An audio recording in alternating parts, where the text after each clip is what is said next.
Okay, great. Okay. All righty. So, yeah, anybody need that? I don't have a pen. Okay, so we're gonna do Hanukkah 2. Hanukkah 2. We talked about last week in Hanukah 1.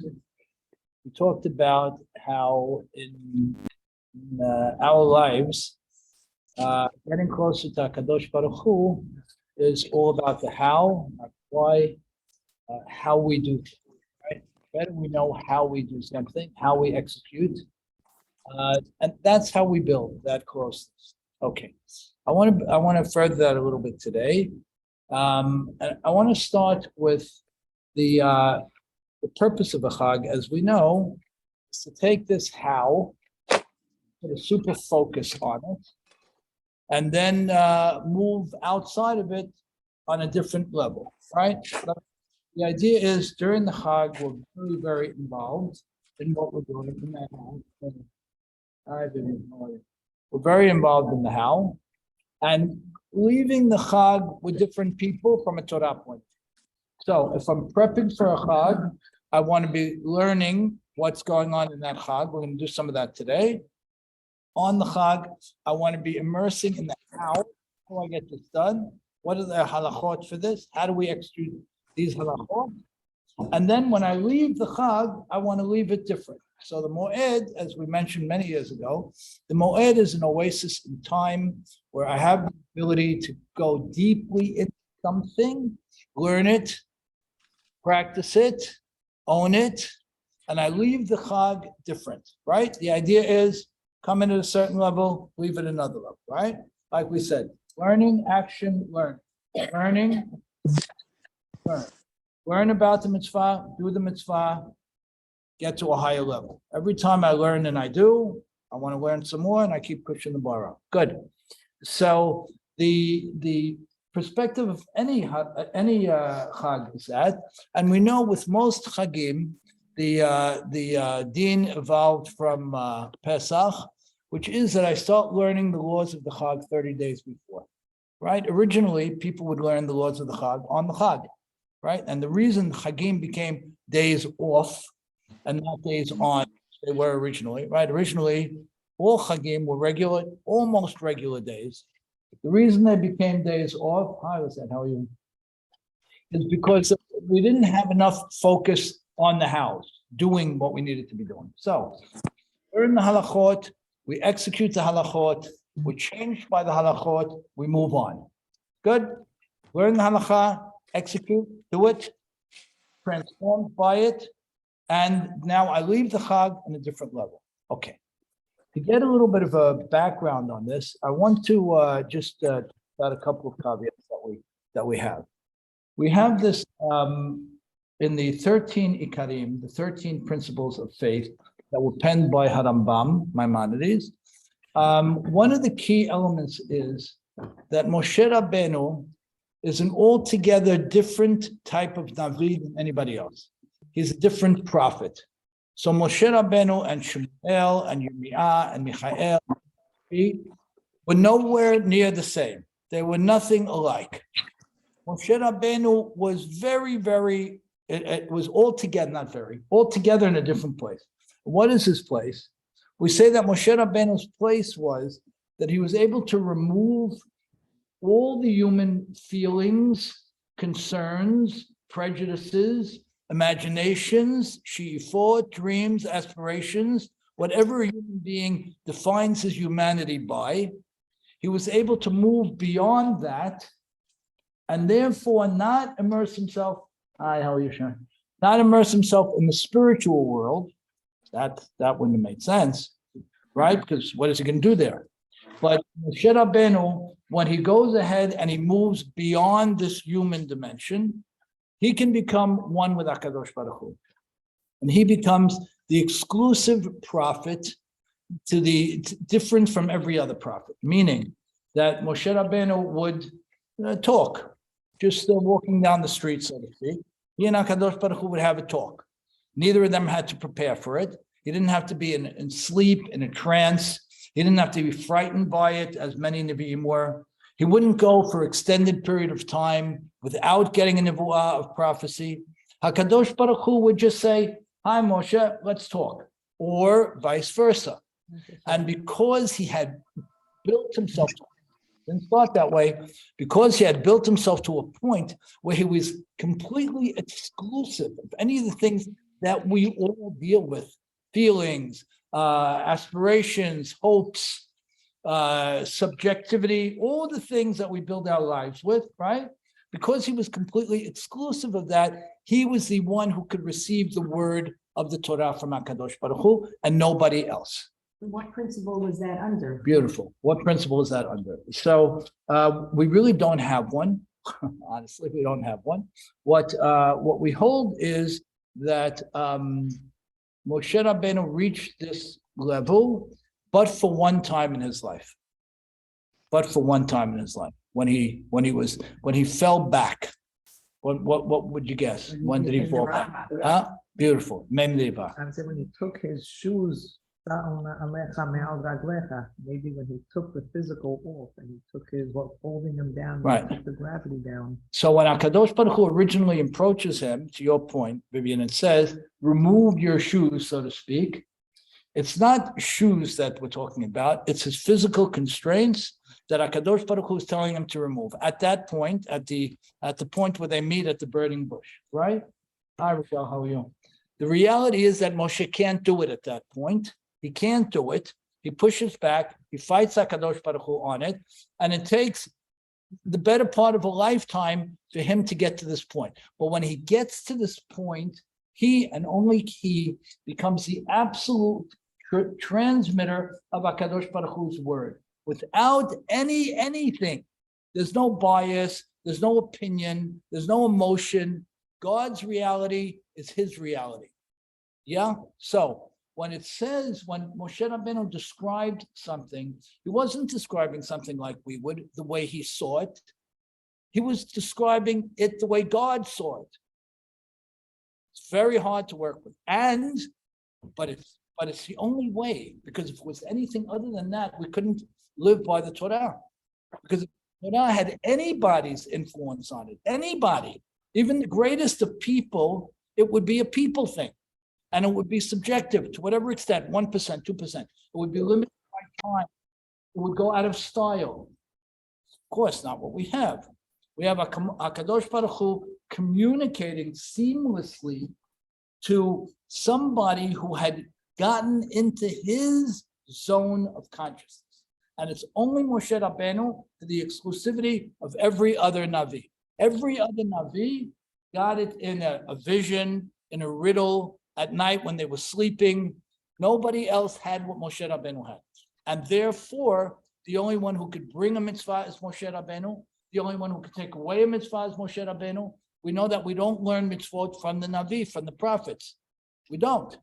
We sometimes will connect something based on asmachta to be hinted at something from the prophets that the rabbis then decide will be halacha. So, we start with the following. The Torah is not a history book. It's not a book of science, nothing like that. It's HaKadosh Baruch Hu's word in its exact sense. So, how could it be that he gave it to a human being? Because this human being was able to reach that level. Now, to Vivian's point, did he reach it at the beginning? Absolutely not. When HaKadosh Baruch Hu told him, Shal na'alecha, remove your physical constraints and come here with me. He says, no, I don't know what you're talking about. I can't do it. I can't do it. At the beginning, he's afraid and he doesn't get there. HaKadosh Baruch Hu punishes him for that, right? And he takes decades to get there. And then when he gets there, it's this absolutely seamless communication, which allows us to look at our Torah for what it is, which is a perfect document that has no time and no reality.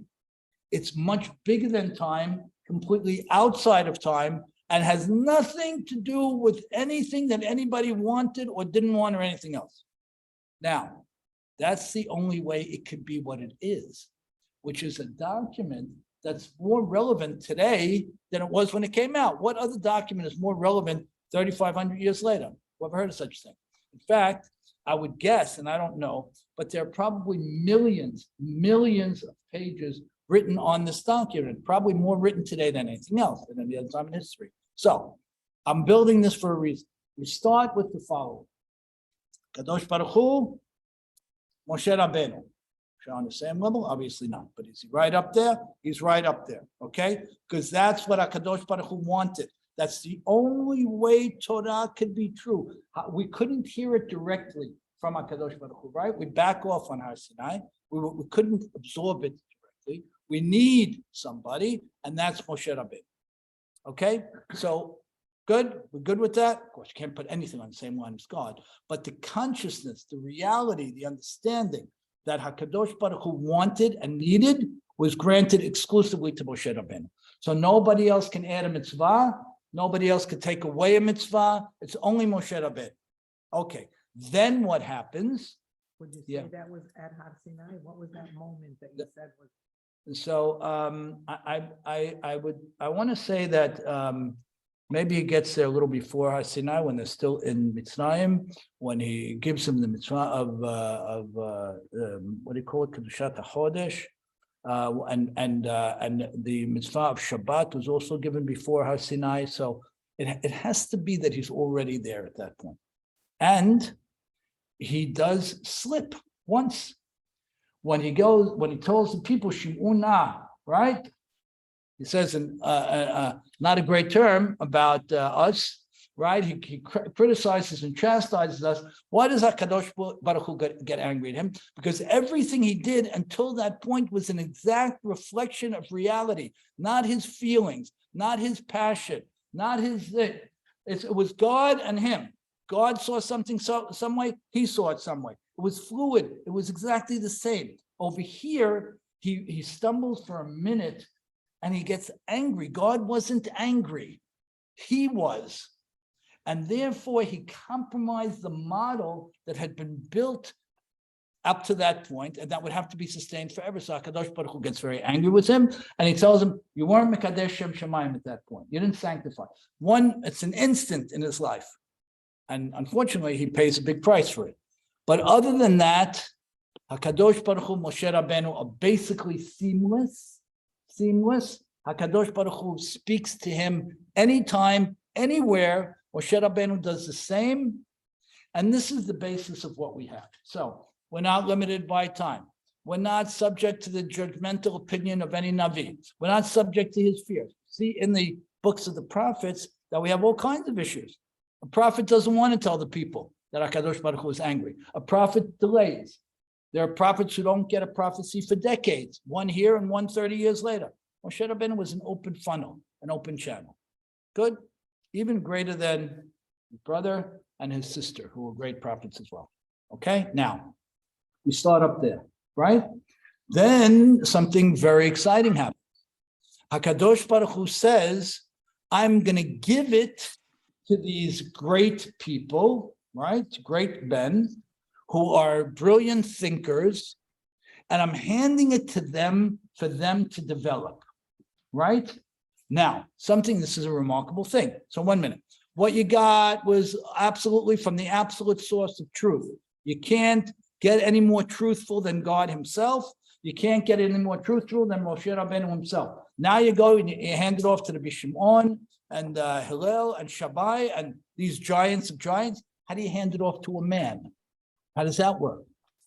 And the way it works is that now that it comes down, it's in its pristine way, now that it comes down in its perfect way, now we get to impact it, to use our subjectivity, to use our judgment, to use our reasoning, to step into it completely. And we don't go ahead and step in to judge it. We step in order to understand it on the deepest level possible. But here's the rub, which is very exciting. When we step in to this absolutely perfect document on our levels, there's something called Shivim Panim, which means there are many, many, many different ways to understand something. 1 second. You just tell me we had to find the greatest man who would ever live, And he had to get to the greatest level that anybody could ever get to in order to make this thing happen? Yes. But once it happens that way, now it's up to us to build it, to challenge it, right? To come up with new insights, right? That's what we do. So this is all part of the how. This is all part of the how. How do I understand the things that went on with Yaakov and Esav? How do I understand those things, right? How do I understand that one rabbi describes the wrestling with Esav, as with Esav's angel, one Yaakov and himself, and there's a zillion others, right? I mentioned this last time. The same thing is true with halacha. And it's important that we understand it and that we understand our obligations and our opportunities. It comes from the most perfect source, it comes down to us, and now we get into it not as simply accepting it. We want to challenge it. We want to build it. We want to struggle with it, right? We want to struggle with it.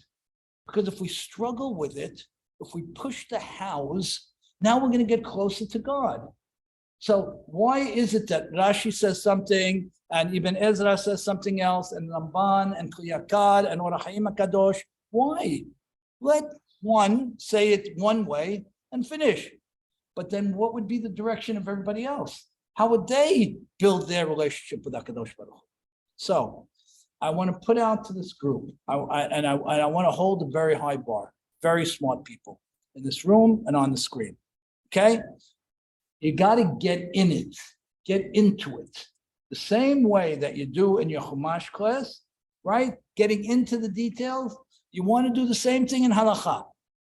And by the way, Halacha is extremely important for women because they build the house, right? The women build the house. Okay? Now, good? Got it. Okay, great. We have the other concept of Chokhmah, Binah, and Da'at, right? Chokhmah, we've mentioned it before. I'll mention it very quickly. Chokhmah means that a person knows a lot about a lot, right? Knows a lot about a lot and cobbles it together. Hi. Right? Yes? Hello. Yep. Hello. Yes, we hear you. Hi, you. Good, thank you. A Chacham knows a lot about a lot and puts the pieces together to understand things, right? Each of you should be that. You are that. Okay? You shouldn't be afraid to be that. Okay? You should learn the halachot, get inside of them, same way you do with Chumash or whatever we're learning, right? And build that way. What happens? What does that yield?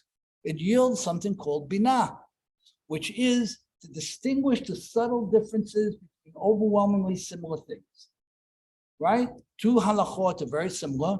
Two deot, two opinions on the halacha. We're going to get into real halachot in a minute, are very similar. So I want to build my chokhmah. I want to build my knowledge of all these different areas this way. And then I want to build my binah this way. So I can distinguish the subtle differences between overwhelmingly similar things. And what does that yield? It yields da'at, which is knowledge, which is relationship with HaKadosh Baruch Hu. Okay? Good. Huh?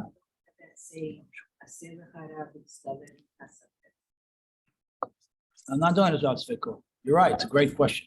We're not talking about Sfikot. We're talking about different opinions. Talking about different opinions on a halacha. A different opinion on a halacha doesn't have to be a safek. Safek means you want to end up with a bottom line, so you know what to do. But in the meantime, you want to get on that train of understanding all the different opinions. Huh? I don't know. But if you understand something, right, in a little bit of a nuanced way, maybe that's a brilliant chidush. Who knows? It's not over, right? This is not a document bound by time. Torah is not a document bound by time. It's ours to immerse in it and to work it and to further develop it. So I'm going to give you a few examples so it'll become more clear. Okay. What is Hanukah? Is it a holiday or a non-holiday? Is it a holiday like Pesach? No, it's not mentioned. Okay, it's not a holiday like Pesach, right? It comes from the rabbis, right? So it is a Yom Tov? No, it's not a Yom Tov. Good. So it's not a Yom Tov, but it is a holiday, right? It's definitely a holiday. Yeah. So can we work on Hanukah? Don't answer so quickly. I know what you do. We know what we do, but let's work it a little bit. Can we work on Hanukah? Now, if we say it's not a Torah mandated holiday, it's a rabbinic holiday, right? I don't know. Maybe we still shouldn't work, right? We know we don't work on Chol Moed. Not supposed to work on Chol Moed. Nobody's supposed to work, right? We have mitigating factors if it would cause an extreme loss or something like that. So Hanukah is not like the first and last day of Pesach, right? Is it like Chol Moed, where it's a step down holiday and I shouldn't work? It's not. Why not? Because then one Celebration. part would be less holy. Huh? But they're all equally holy. Which one is all equally holy? The whole holiday. Right. The Okay. whole- there's no But why isn't holy up here? Why is it holy down here? Why isn't it holy on the higher level? It's all holy, I'm saying. There's no parts that are more or less. Good. holy. So why don't I say that Chanukah is like Chol Moed and you can't work on Chanukah? Why don't we say that? Because then you'd We be should. designating the first and second day or the seventh and eighth day as. Not necessarily. Let's say the whole 8 days. The whole 8 days is Chol Chol Moed. Yeah. So you're saying the term doesn't work. It's the Chol of the Moed, right? The lesser day of the Moed. Good. We're going to call it something else. Okay, we're going to call it something else. Where do we get this idea that Hanukah, you can work on Hanukah? I'll ask you another question to kick up the question a little bit. Lo Aleinu, could you make a eulogy on Hanukah? Can you make a eulogy on Hanukah? No, you cannot. 1 second. Is it a holiday? Is it not a holiday? What do we want to say? Well, on the one hand, it is that it's a time of happiness, and we don't want to deprecate that happiness. On the other hand, it, to Vivian's point, has no relationship to a mitzvah deoraita, to a biblical commandment, or to the stepped on of the biblical commandment, like Pesach Day to Chol Moed, has no relationship to that.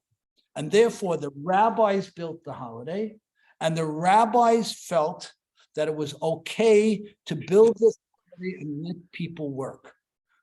But when you come up to the holiday of Hanukkah, you say, why are we working? Why should people work? Why shouldn't we learn the halachot of the Chag like we do on Sukkot? Why not?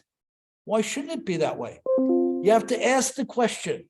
You have to go back to the idea of what a Yom Tov is. It's a Yom Tov that comes from HaKadosh Baruch Hu directly.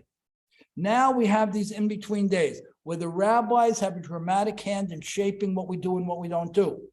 Now we have something called a rabbinic holiday, which is altogether different, which the rabbis shaped from the outset. And they made a shikul da'at at some point. They decided that people can achieve what they need to achieve on this holiday and still work. In other words, Sharon, what if your work is totally consuming and you can't get to the awarenesses of, which we're going to talk about in a little while, of Chanukah when by working all day? What should you do? Not work. Have that work less. Huh? Work less. Huh? So now, yeah, Or maybe they want you to learn, you said 30 days before. So Right. You're gonna give me. learn 30 days To before. be ready on day one. You have to be ready on day one, right? Ideally, you're learning 30 days before. You walk into the holiday, you own it. You own the halachot. You know what can and can't be done. That's not the job of the man. That's the job of the lady. The house is built by the lady, and the lady needs to know. So what do we do on Hanukkah? We have this very interesting and exciting hybrid of holiday. It's a day where a person has to have a high level of awareness. We'll talk about what soon. But it's a day where a person is allowed to work because the assumption is that he can have that awareness even when he works. So there's an opinion of some of the rabbis that because the women are always so busy in the house, they shouldn't work during the time that the candles are lit. Okay, differences of opinion on that. But what is it telling you?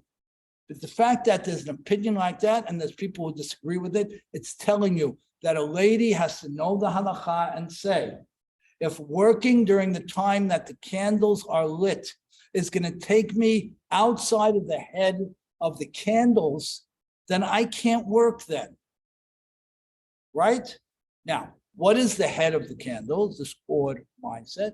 The odd mindset is what we talked about in the beginning, that I want to be in a zone of Torah where it's absolutely not relative, not timely. It's everything, always, everywhere.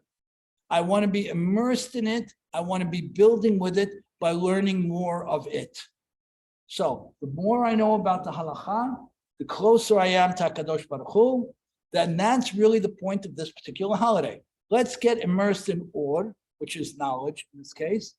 Let's learn as many things about the Halacha as possible. And let's be able to walk up to the table and say to the kids, to the grandkids, whomever, this is the deen. That's what we want to be doing. So the first back and forth that I wanted to touch on is it a day? Is it a full holiday? No. Is it a non-holiday? No. Is it a hybrid? Yes. What does that mean? It means I have to exercise my judgment to think about where I am in terms of the Chag. If the Chag is going to run by me with no heightened awareness about the how, about learning Torah, the details, about learning Halacha, the details, if I'm not inspired to do that more as a result of looking at the candles and saying Hallel and thinking about the holiday, then something's wrong. And I got to reclaim it. Okay so far? Good. Okay, let's say, what about Seudot? What about Seudot on the holiday? Huh? There aren't any. Good. Why is that a question? Why there are no Seudot mitzvah on this holiday? Why there aren't any Seudot that are of a mitzvah level Seudah on this holiday? When do we do it? Beauty. And when else do we do it on a rabbinic holiday? Huh? On Purim. Beautiful. 1 second. Got to be in this, the house. Remember, on Purim, which is a rabbinically declared holiday, right?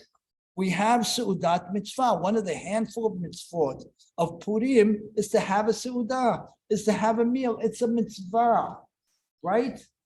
Beauty. Why isn't it a mitzvah here, guys? Why isn't it a mitzvah? Huh? We're getting a break. Yeah, the ladies are getting a break. That's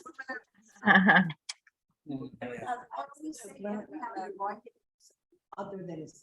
right. Okay. So now you got one. Great. So, all right. We got a Huh? Okay. So give me a Seudah on the first day, on the last day. Beautiful. For why not? They're all the same. So we have a beautiful idea here. And this is where you want to be. You want to be thinking about these things and struggling with them and say, okay, Flora says, you know why? Because Purim is 1 day. Makes sense. You can have a Seudah, but you know what? If we had to declare a Seudah on Hanukah, when are you going to declare it? Which day? They're all the same. Very nice. Beautiful idea. The point is to be there, right? Our rabbis say an interesting thing, and it's another idea, and there could be many more. Our rabbis say that the reason we don't do a Seudah on Hanukah is because it wasn't about, lo aleinu, a physical destruction. It was about a spiritual and intellectual destruction. So the celebration is not physical. The celebration is more based on tefillah and learning Torah, right? And we're lighting the candles to remind us of tefillah and Torah, that light, that chokhmah, that wisdom that we talked about a few minutes ago. Okay, So let's. it's not cumulative. Huh? 1 day, 2 days. It's not cumulative. No, it's not cumulative in this respect. No, very good. Okay, let's say somebody lights the candle. Let's hear from somebody on the screen here. Somebody lights the candle and the candle blows out. Now, 1 second. The person lit the candle, said the berachot, let's say, or berachot, and the candle blew out. When do we get the mitzvah of when do we fulfill the mitzvah of Hanukah candles? At what point? Huh? Beautiful. So what is it called?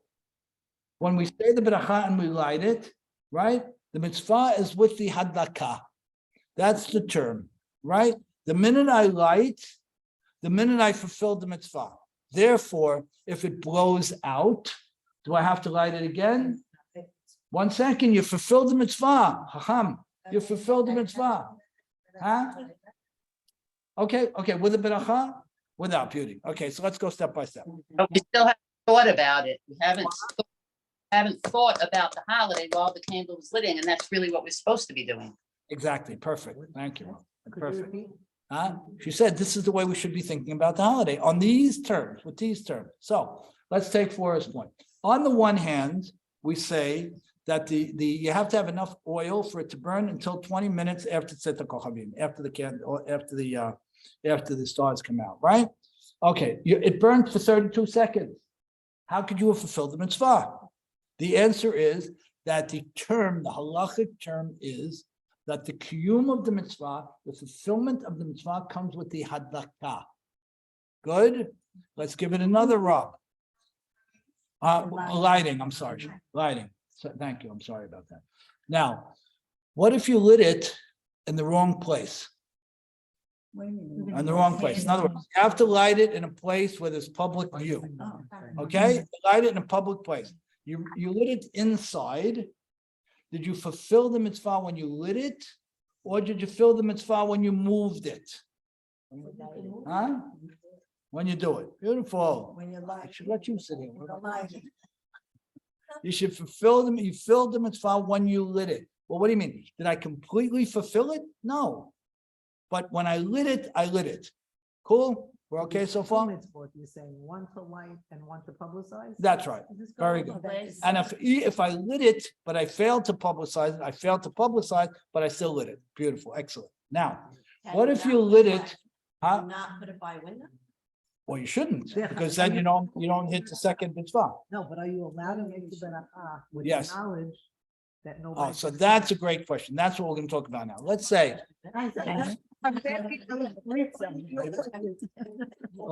what if you light it in a place where it's windy?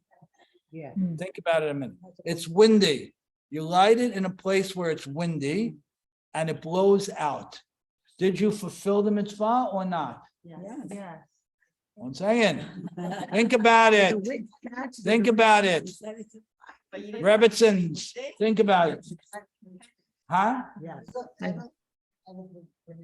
Absolutely right. That's right. Excellent. So if you did it, beautiful. What if you did it? What if you did?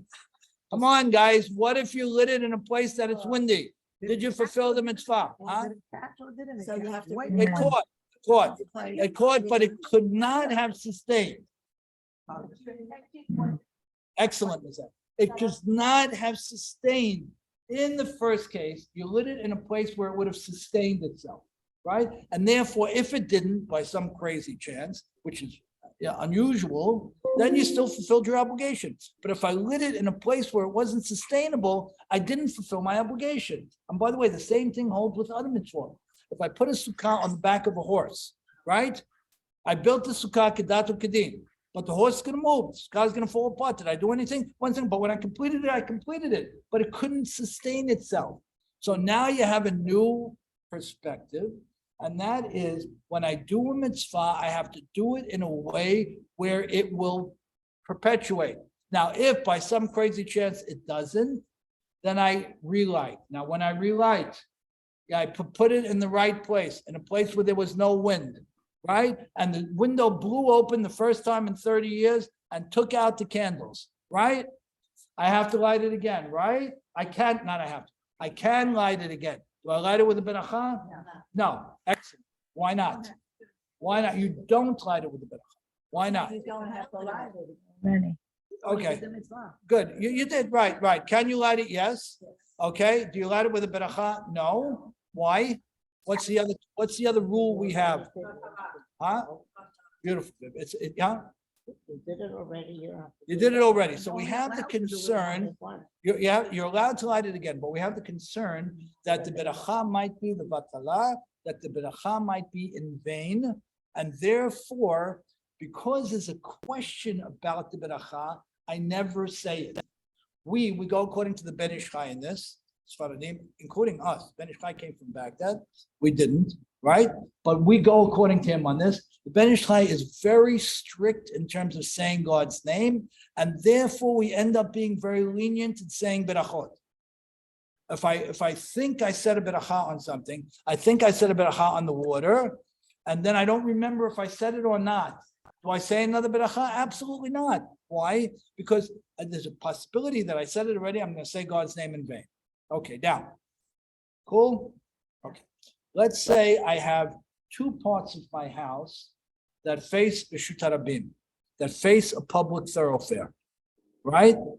Now the deen is to light it in front of a public thoroughfare, right, guys? Right. But I have two. Now I have a drop down halacha that I have to do, which is what? Huh? No, same exact amount. Let's make it like that. What do you want to do? Chance that it'll stay, it won't go out. No, it's going to stay in both. We're on to another halacha now. Well, the Huh? question is, are you allowed to light? Beauty. Now we're working it. This is halacha. Am I allowed to light two? We have a law of Baal Tosif. I can't add I can't get a fifth seat on my body. I can't do that, right? But 1 second, you have another halacha, which is that people need to see what you do and understand that you do the right thing. We have an absolute sense of responsibility to the people around us. So if you have two petahim, two sides to the public, right? You have two sides. We light on both. And how many times do we say beracha? Once. Why don't we say beracha twice? Right, the beracha would be the batala. So now this is a different type of halacha. We have the halachot that you live in a corner. It's very interesting. You live in a corner. It's very interesting. You gotta look into that. You're probably the Reshut Harabim is much more than you are than Yisrael. I would say it's pashut. But if for some reason they were exactly the same or very close to being the same, then you'd have a very interesting question. And according to Maran, you would have to like two places. Very exciting. But now you know the deal. Now you know the consideration, right? Okay, let's do a few more. Ricky, Yeah. Now, what if you couldn't light until late at night and you know that if you put it in the window, it's really not Reshut Harabim because there are no passers-by? Are you not fulfilling that mitzvah? it's a great question. What do you say? Rabbinic Judiciary Board, what do you say? What do you say? Well, they had legal Huh? mitzvah either way, because it was in your living room, it was a mitzvah, so by the window. But even when I do it in my living room, very good. When I do it in my living room, whether it's on time or it's later, I have to get some Rabbim around me. I have to get at least two people around me if nobody's going to be outside at that hour. So the question is, what do? People came home very late, middle of the night, wake people up because there's nobody going to see it on the street. So you have to have two or more people involved in the house. So you have Rabbim, you have the collective, you have more than one. More than two or more is considered Rabbim, is considered many, is considered a crowd, according to Halacha. So Jane, to your point, if you couldn't light it till late, and you understand that late, nobody's going to see it, you got to bring people from the house, so you have at least two people seeing it. The lighter plus two? Huh? The lighter. The lighter plus two. The what? Really, it's the lighter plus one. But, beauty. Now, See? what about a lady? Can a lady light the Hanukah? Why and why not? Why and why not? They jump into the answer. Why and why not? All right, beautiful. So the din is on the house, ner ishu beto, right? But she's not an ish, she's an isha. It says ner ishu beto, right? To Rachel's point, it's dependent on the house. So 1 second, it's dependent on the house, but the rabbis use the term ish. Okay, they could have said whatever they could have said, but they said ish. Okay, so good, beauty. Now we have to build it. So now you have the thing. Well, the rabbi said ish, and at the same time, we know that it's mitzvat aseh shazman gerama, right? It's a totally, absolutely, unequivocally, Linda, a mitzvah that is time specific. So one thing, on the one hand, you told me ish. On the other hand, it's time specific with ladies generally have no obligation to do because they have other things to do, right? Beauty. So now hold it. What's the halacha? Michelle, what's the halacha? No, can the lady light or not? Okay, beauty. So now what do you want to do with the first 2 points? Okay, good. If the man is not there, or even if he's standing there and he designates his wife to do it, she could do it. Why? On the one hand, it said ish. On the other hand, it's a mitzvah aseh shazman gerama. It's a positive mitzvah that's time specific, which generally speaking, women are exempt from. You might say that a lady can make the beracha, but she can make the mitzvah, but she can't do a beracha. Because if you're exempt from the mitzvah, how do you say asher kedushanim stab sivanu? How do you say it? You can't say it. But you could say that's the answer. And you can be sure that some of the rabbis said, no problem. Let the lady light it, because we have the concept of person and his home, right? So even though it's time, that's one opinion. Lady is the bayit. Beauty. Very good. Very good. And the other, all right, good. That's the whole idea. Beauty. That's the whole idea. So, but we have another element in that if the women had a decisive role in the miracle, then when we talk about ish, we're talking about a person, an outstanding person, not specific to a male.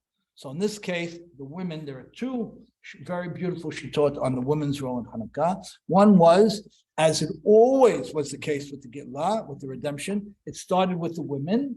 That's one widely held perspective, that the movement of the Hashmonaim and so on started with the women. The women stood up and said, we're going to lose everything, right? And they pulled the men to the action, like in other cases. And the other is that Yehudit, who was who? Right? The daughter of Yohanan Kohen Gadol, who goes ahead and kills the general, right? And turns the war in our favor as a result of the panic that ensued when the general, who is second only to a king, to a god, is killed, right? So on the one hand, it says Ner Yishubeto.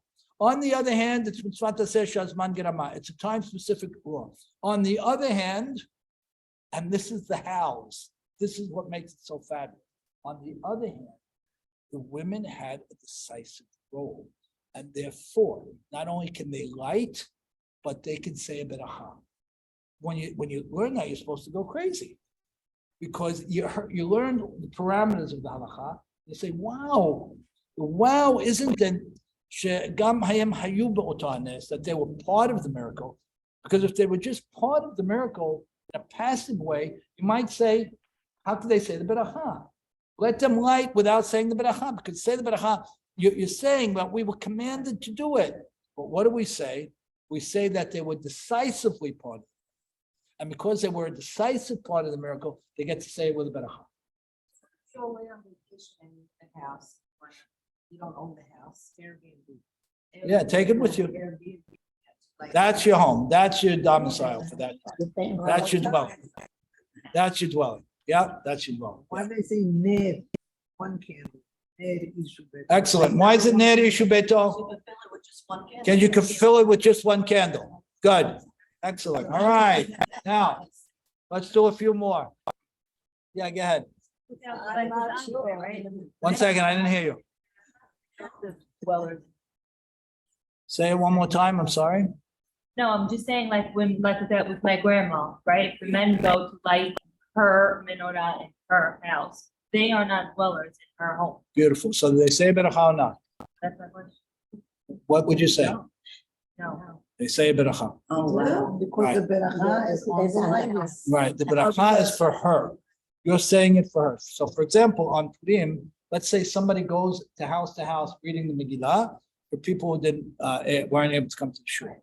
Does he say a beracha every single time? Every single time. What do you mean? He heard it already, but he's saying the beracha on your behalf. What about with tikiyat shofar, right? When somebody goes from house to house being tokeh shofar for someone who wasn't able to make the shul. Does he say the beracha? Absolutely.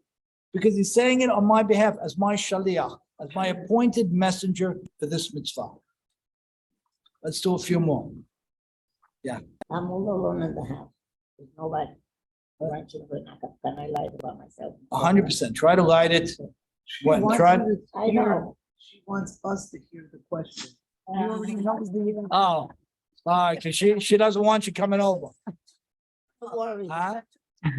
No. But if it's not 10, 11 o'clock at night, and people are gonna see it. Okay. Let's do a few more. Let's say you have a jar of like a bowl of oil with a number of wicks in it. bowl of oil with a number of wicks in it. And you had to light 4 candles that night. There were 14 in the bowl. Did you fulfill the mitzvah? Beautiful. Why not? Why? Excellent. Because why? What is the halacha? You said it. It's ner ishu beto. It's a candle, singular. It's not a medura. It's not a torch. Okay. Now, what if the tzidim, what if the wicks were split underneath and were one on above the surface? Let's say it's not a bowl with a bunch of them. It's just one where the wick is split underneath. It's 2, but on the surface it's 1. What does that count as? 1. Excellent. What if it's tied together underneath, but it's split above the surface? What does it count as? 2. It counts as 2. When it's It's like the bowl. no. I don't have 14. I have 2. So when I have more than 2, it's considered a torch. When I have 2 or 3 or 4, whatever the number is for that night, then it's not considered a torch anymore. Therefore, if I have the bowl with the oil, work it for a minute. If I have the bowl with the oil, guys, and I go and I put the top on it, I put a kisoy, I put a top on it, so that the only thing that's showing is, let's say it's the second night, is the 2 candles I need for that night. That's the only thing that's showing, because I put a cover on it. It's a black bowl. There are other things burning underneath. Do I have a problem? No. No. Why, Sarah? Because they're two separate on the. I have 2 separate, which is what's visible. Right. Excellent. Excellent. The shemosh is supposed to be higher. Huh? The shemosh is supposed to be higher. Okay. So how do you put it in the bowl? I have 2 longer wicks. Okay, it could be, but that's a good tool. Good. You say, lo haya v'lo nivra. The Chacham would say, no such thing, can't be. Okay, the other Chacham would say, well, here, I'm going to show you. Maybe it can be. Okay, let's do a few more. When do you have to do it? When is the ideal time to do it? Right? When after Shki'ah, right? After sundown, with the nut, or after Tzet Kochavim, better, right? Depending on where you are and the traffic in the street. But okay, so let's say it's after Tzet Kochavim, after the stars come out, right? Okay, So if your husband comes home late, should you light the candles 100%, beforehand? 100%. Then he lights it again or no? No, because you did it with him in mind. Yeah. You gotta sort of balance, ideally you want to do it together. So if it's 10, 11 o'clock at night, you're not gonna wait till then, but 7, 8. Let's go a few more, okay? Lighting one with the children and lighting one with your husband. Like, my children have their own menorah, let's say. Okay, but you don't say beracha on both. Okay. But I'm saying, if let's say your husband works late, Yeah, which is better to give the beracha to, for him to say the beracha on the home or for me to say the so if beracha? the kids are gonna go to sleep and not see it because he's working late, it's better for you to do it early with the kids. And I say the beracha. 100%. Then he loses out on that beracha. No, he loses out on saying the beracha, but he's mekayem the mitzvah through you. Right? It's his home, fulfilled the mitzvah. And your children saw it. So that's very important that your children see it. To wait till the father gets home. That's why in Israel, my son-in-law, for example, and many of the people there, they leave work at 3 o'clock in the afternoon, right? They leave work at 3 o'clock, get home by 4 o'clock, and to be there with their kids at that time. Okay, we do it. I don't know about I don't. In any case, you don't need the FaceTime because in any case, he's part of the mitzvah anyway. What could 2 people make a beracha in one house? Because I know the Ashkenazim. all They do. have We that. don't What do. about us? We don't do. So her husband can't make a second Hanukah. He was already exempted. He was already exempted. Right? He was. What's that? Unless you live on the corner. Good. Okay. We have an extraordinary thing here. Extraordinary. Yeah. I'm sorry, you just. Okay. No, it's fine. What's so important, let's say in Linda's case with her children, she has her children, let's say at 5 o'clock, her husband not home. But the time her husband's home, the streets are full. When should she? Okay, excellent question. These are the questions. This is the question. You guys tell me. Tom, what would you say?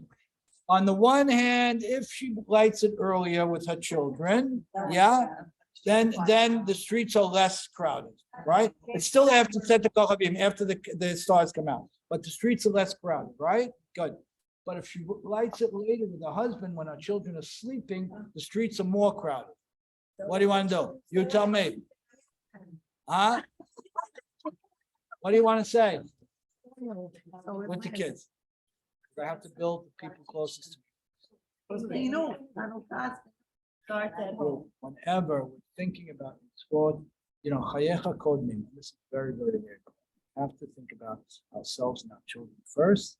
Ideally, the men get home at least a few nights, early that week, right? Ideally, but this is where we want to be, and because our primary responsibility is to build our children and to educate them. Right. Now we have another interesting halacha. When it's broad daylight on a Tuesday, we light the Hanukah in shul. We light it in shul. Cool? Got it? Broad daylight on a Tuesday. It's 3:30 any day. I'm sorry. I just wanted to exaggerate. Can't do anything with this crowd. On any day of Hanukah, right? Any day of Hanukah, there's a mitzvah to light the candles in the shul. Now, based on what we learned last week, touched on it briefly this week. Why? Why do we light the candles in the shul while it's still daylight? Why? Right? We want to publicize the miracle. Good. Now, when the person who saw it lit in shul at 3:00 in the afternoon, let's say, right? Okay. What does he do when he gets home?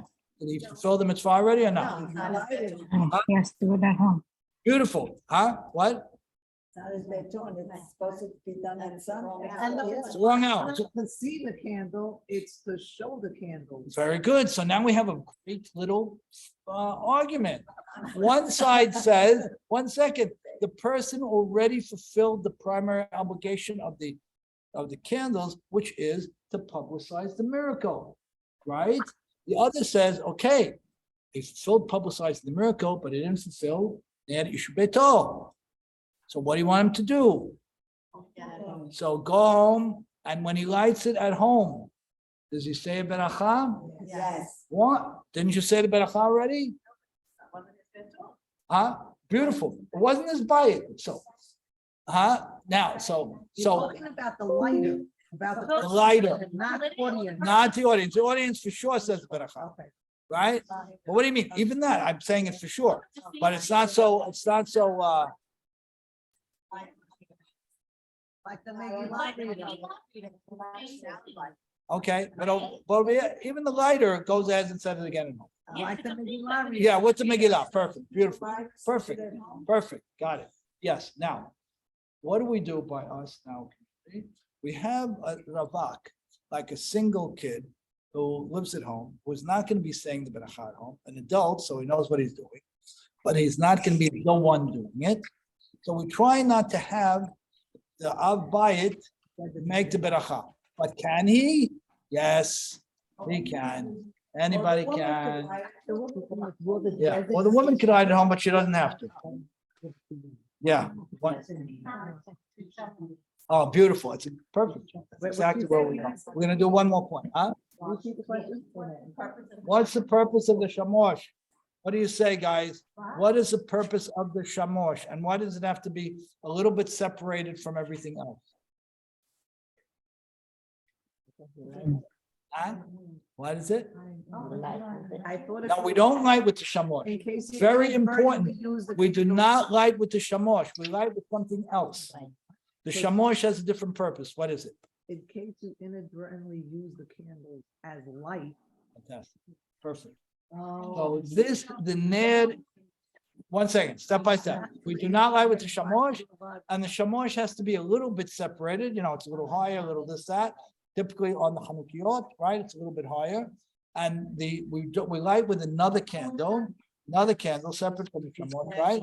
And the reason we have a shamosh is because if someone inadvertently used the light of the Hanukkah candle Even to read, say, Chumash, even to learn Torah, he can't do it because you can't take the Kedusha and use it for something else. I'll tell you, it's gonna be a wonderful way of lighting the candles. Oh, yeah. I wish we Oh, yeah. could listen to it. Let's do one more real quick. Okay. What are we supposed to be thinking about? We'll wrap up with this. What are we supposed to be thinking about when we light the candles? Now, go back to the beginning to what we said. HaKadosh Baruch Hu has Moshe Rabbeinu. It's perfect synergy. It's absolutely near perfect synergy. Other than one moment in his life, it's near perfect synergy, right? When there's no objectivity, there's no subjectivity, there's no human anything imparted to what HaKadosh Baruch Hu does. What Moshe Rabbeinu says is God's reality.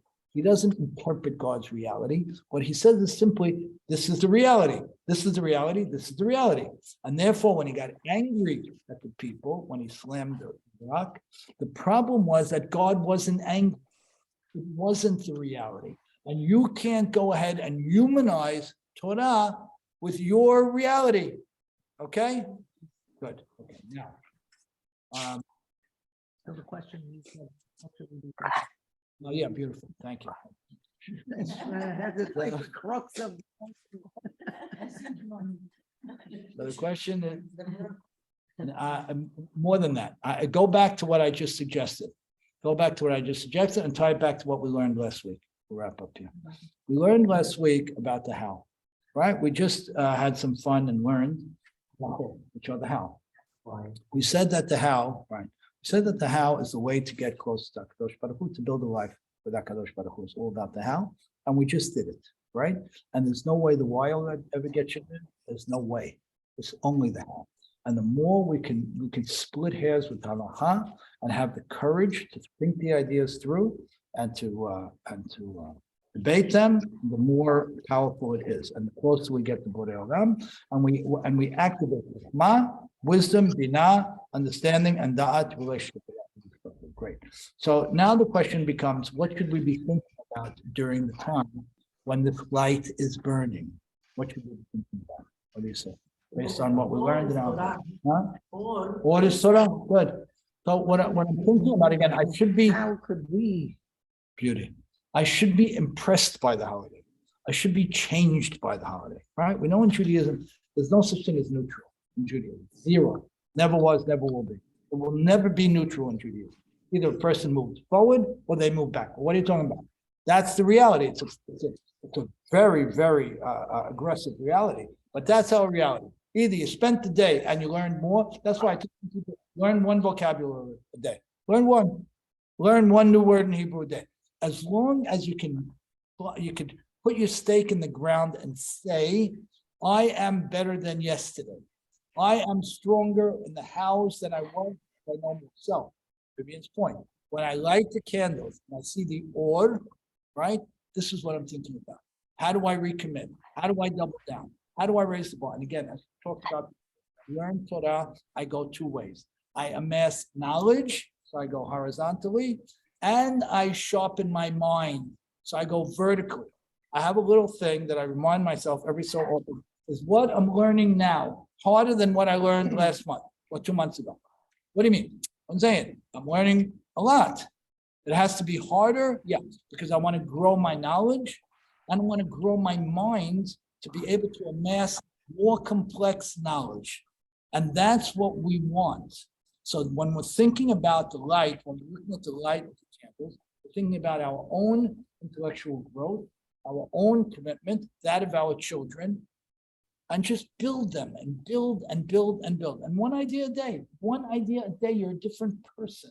You're absolutely different person. And then, because women's world is halacha, the world of women is halacha. Go there. It's fantastic. Huh? Well, that's why we're here, right? We're going to do it. Right. You want to go like this, right? Right. But I want to be able to say now, at the end of Hanukah, I understand all these additional halachot, beauty. I understand the reasoning, which is even more important.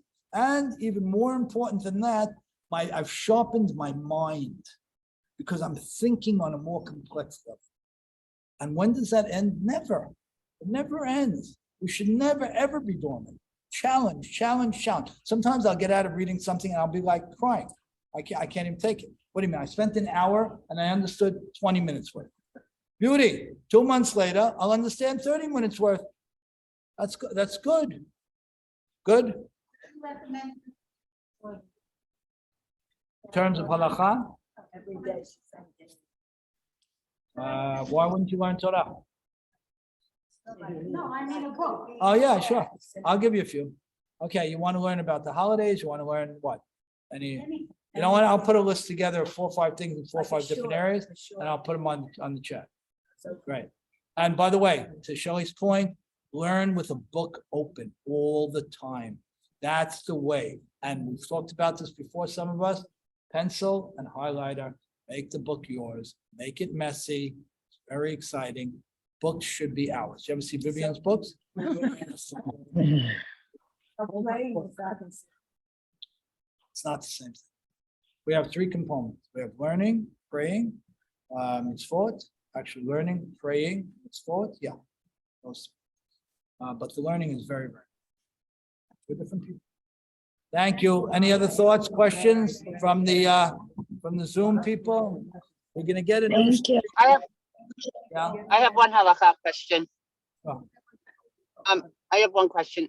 Is it better to light, let's say after Shabbat, early at 5 o'clock when there's so many people? Let's say I'm on my own, or is it okay to wait for 8 o'clock because the streets will still be full and the kids will all be at my house? Like, what's better? Is lighting early like the most important thing? Lighting it Don't early. light when the kids are there. Light when the kids. Uh-huh. You'll have the Rabim in your house. You'll have the multiple people in your house, and you'll still have people on the street. You know. Okay, thank you. Great. All right. Thank you. Thank you. I'm happy. Hey, thank you so much, everybody. Thank you, Ricky. Ricky. Thank you. Yeah, Ricky, there's a class tomorrow at 11.